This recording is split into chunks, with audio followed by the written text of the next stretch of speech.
Buenas tardes, profesor. Buenas tardes, compañeras. En esta oportunidad a mi grupo le ha tocado exponer sobre el libro de Daniel Cassani, La cocina de la escritura. Mi nombre es Analí Mónica Córdoba Lima y voy a empezar con la exposición. Si bien la vida moderna nos ha exigido tener un dominio de la escritura, esto no significa que no podamos aprender de ello o que sea limitada, sobre todo para las personas que en algún momento intentaron escribir algo y han tenido complicaciones. Si esta es tu situación, la cocina de la escritura expone los elementos esenciales para la escritura y esto te puede servir tanto como profesional o estudiante. Capítulo 1. Lección magistral. En esta nos muestra que el saber se construye a lo largo de la historia, con la aportación de todos, no importa si la información viene de una revista española, un artículo italiano, siempre y cuando cumplan una función esencial para construir el saber, que es la legitimidad, la cual el autor describe con el grado de facilidad que se puede leer, comprender y memorizar un texto. También nos muestra criterios para medir la legitimidad, que pueden ser, según el autor, un aspecto a considerar sobre los textos al estilo llano, la cual no es más que la prosa comprensible, sin palabras confusas o frases complicadas. Dentro de las condiciones de este estilo a usar, el uso apropiado para este estilo es que el lector se adapte a cada situación y se pueda comprender en la primera que se lee. Finalizo este capítulo haciendo referencia a los procesos de composición, que no es más que el campo de acción, que se refiere a lo que uno piensa, a lo que siente o escribe el lector. Esto inicia desde el principio y el final del artículo o libro que se va a leer. Capítulo 2. De lo que hay que saber para escribir bien, de las ganas de hacerlo, de la que se puede escribir, del equipo imprescindible para la escritura y de algunas cosas más. En este capítulo abre un espacio de reflexión acerca de lo que debemos conocer antes de aprender a escribir. Bien, las ganas de hacerlo se puede escribir, en otras palabras, sugiere hacer una interrupción de las palabras. Entre actitudes, habilidades que poseemos antes de escribir, pues no solo basta en que podemos conocer las reglas gramaticales, pero no te preocupes, si consideras que no cuentas con la actitud, la habilidad para escribir, es más, si piensas que eres uno de esos que no se les da de escribir, el autor a manera de ejemplos cotidianos nos motiva a que debemos de buscar esa actitud, que muchas cosas no nos gusta, ya que, como él menciona, todos poseemos en mayor o menor grado de esa habilidad y de nosotros depende si la explotamos al máximo. Seguramente ese pensamiento negativo que se debe a experiencias negativas pasadas donde tal vez no nos fue tan bien con la escritura. Sin embargo, no debemos considerar artículo a aquellos ensayos o tesis que no llegamos a concluir. En este segundo capítulo nos hace alusión a la escritura respetuosa, a no utilizar un lenguaje sexista, ya que nos brinda consejos para realizar una escritura de manera diplomática. Podemos hacer un ejercicio de autocalificarnos y darnos cuenta de que ya no somos como la primera vez. Capítulo 3. Accionar máquinas. En este capítulo encontramos las sugerencias de lo que debemos hacer antes de que empecemos a escribir. Los bloqueos que pueden surgir porque no tenemos la costumbre de la escritura. Cassani también nos menciona sobre el diario personal como una manera de partir de sucesos o acontecimientos y con ello lograr el hábito de la escritura. Y así evitar que se presenten los bloqueos que normalmente se nos presenta al momento de empezar a escribir. También nos menciona que al realizar mapas y redes nos ayuda a la redacción de textos debido a que en ellos ponemos las palabras claves que se van relacionando con las ideas. A la vez van generando la relación. Estas circunstancias ayuda a que podamos empezar a escribir con una seguridad cuando tengamos una hoja en blanco y no sabemos qué escribir. Si las implementamos correctamente, tenemos la facilidad a la hora de redactar. Capítulo 4. El crecimiento de ideas. Cassani nos menciona todos los métodos para redactar. En el primero, él le da el nombre de la estrella, donde a partir de un tema sugiere que se realicen preguntas como las siguientes, del cómo, cuándo, por qué o quién.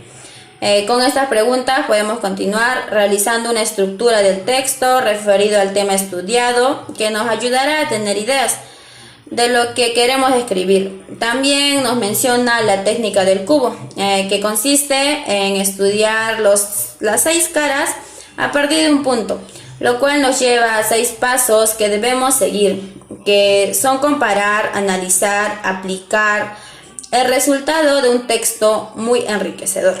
Otros recursos que comparte son la escritura libre, las frases empezadas o tomar notas. Estas pueden ser útiles para accionar la escritura y con ello poder redactar este capítulo. Tiene como finalidad de explicar cómo conseguir las ideas para seguir un buen trabajo de redacción. Bueno, ahora le doy pase a mi compañera Alicia Pacheco Copa. Capítulo número 5. Cajones y archivadores. En este capítulo nos hace reflexionar acerca de cómo se debe tener la estructura de un texto, ya que los apuntes e ideas que tenemos anotadas aún no tienen un orden y tenemos que organizarlos. Así que tenemos que seleccionar lo más importante y así desechar algunas ideas que no parecen tan generales para el texto. Para comenzar, podemos ir ordenando las ideas mediante la agrupación por temas de datos, de listas, poniendo números, flechas, etc. Pero también se podría elaborar mapas conceptuales, esquemas, decimales o diagramas de una manera más sofisticada. Por otro lado, también se podría llevar a cabo la elaboración de un mapa conceptual para ordenar las ideas principales que se vaya relacionando con flechas o con recuadros, según lo que se vea conveniente para establecer una jerarquía entre las distintas ideas y así posicionándose cada una en el conjunto del mapa.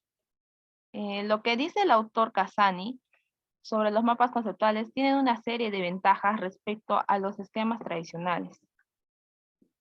Dice que cada mapa conceptual es distinto de cualquier otro y que no tienen final, si es que el papel no se acaba, que tienen varias utilidades para ordenar ideas, hacer un esquema, resumir un texto que se lee, entre otros, y son flexibles y se adaptan al estilo de cada uno.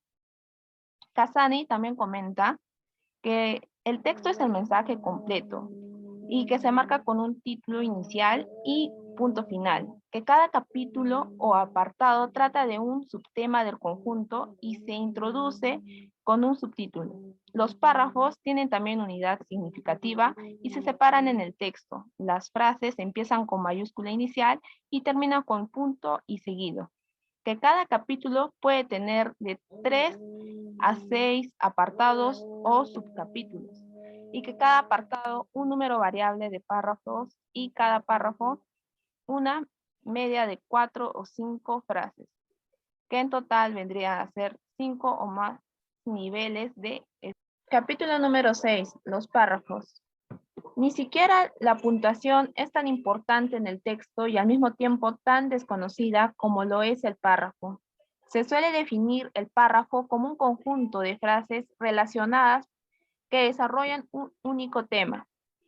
Es una unidad intermedia superior a la oración e inferior al apartado o al texto, con valor gráfico y significativo. Función externa. Esto sucede en los textos breves menos de 2 párrafos. Estructura interna.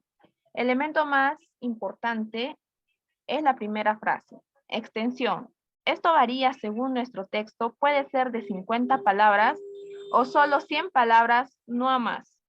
Cada párrafo debe contener 3 a 4 frases. Recomendación. El primer párrafo siempre tiene que tener una buena impresión para que los lectores se interesen por leer. También se habla sobre los párrafos estropeados. El autor dice que esto sucede cuando utilizamos las ideas sin coherencia y nuestro párrafo se vuelve en estropeados porque nuestro tema no llega a ser comprendido como nosotros queremos informar. Así que debemos tener en cuenta lo aprendido anteriormente. Capítulo 7. La arquitectura de la frase. La palabra frase, como también conocida prosa, esto nos ayuda a dar sentido a la escritura y a la redacción. En aquí nos ayuda que para dar un buen uso de la semántica, esto es la ciencia que se encarga de estudiar el significado de las palabras y nos ayudará a facilitar el momento de redactar para que el lector y lectora no se pierda y entiendan lo que estamos plasmando. También es importante dar un buen uso de la sintaxis. Esto es el orden de las palabras que daremos en el texto. En este tema, Cassani dice que hay que tener en cuenta el sujeto, el verbo y el complemento, y que nosotros debemos de hacer el buen uso de la puntuación juntando las palabras relacionadas para que un texto sea claro, eficaz y atractivo. Capítulo 8. La prosa disminuida. Las faltas, los errores importantes de redacción que muchas veces se llegan a presentar en los textos, pero nos cuesta identificar ciertos detalles o imperfecciones. El primer error general al que se hizo referencia fue a los llamados solecismos. Se definen como barbarismos léxicos, calcos sintácticos de otras lenguas, frases sin coherencia, la falta de concordancia, en definitiva, cualquier falta que estuviese en contra de la normativa de la lengua. También se refiere a la silepsis, al anacoluto, el anantopodotón, la seugma, el pleonasmo. Y así para posteriormente ya no cometer más estos errores a la hora de escribir.